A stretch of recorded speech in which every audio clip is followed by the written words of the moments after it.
नमस्कार साथियों, सुगम्य सार यूट्यूब चैनल पर आपका स्वागत है। आज हम भगत सिंह की जेल डायरी सीरीज़ की दूसरी वीडियो को आपके समक्ष लेकर आए हैं।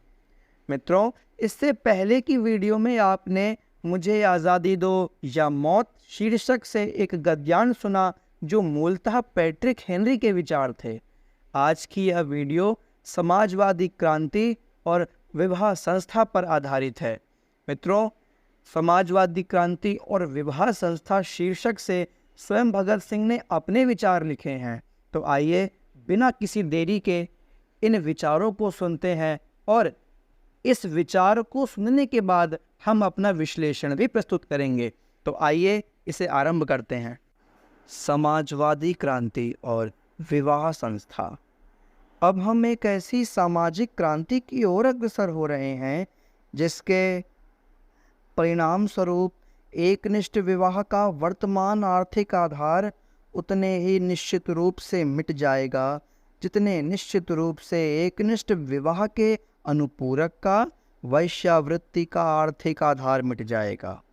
एकनिष्ठ विवाह की प्रथा एक व्यक्ति के और वह भी एक पुरुष के हाथों में बहुत सा धन एकत्रित हो जाने के कारण और इस इच्छा के फलस्वरूप उत्पन्न हुई थी कि वह यह धन किसी दूसरे की संतान के लिए नहीं, केवल अपनी संतान के लिए छोड़ जाए।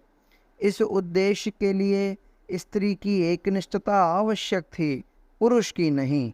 इसलिए नारी की एकनिष्ठता से पुरुष के खुले या छिपे बहुपत्नित्व में कोई बाधा नहीं पड़ती थी, परंतु आने वाली सामाजिक क्रांति स्थायी दायाद्य धन संपदा के अधिकतर भाग को यानी उत्पादन के साधनों को सामाजिक संपत्ति बना देगी और ऐसा करके संपत्ति के विरासत के बारे में इस सारी चिंता को अल्पतम कर देगी।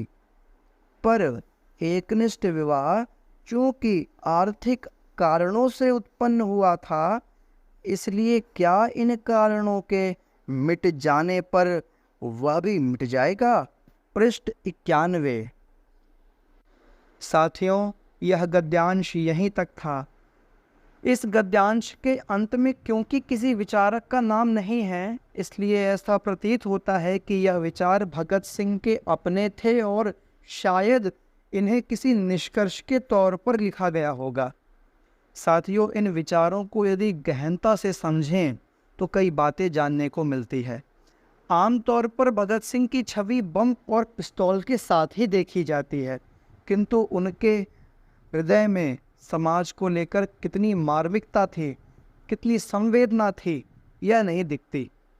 इसे दिखाने का काम आज इस लेख द्वारा किया जा रहा है।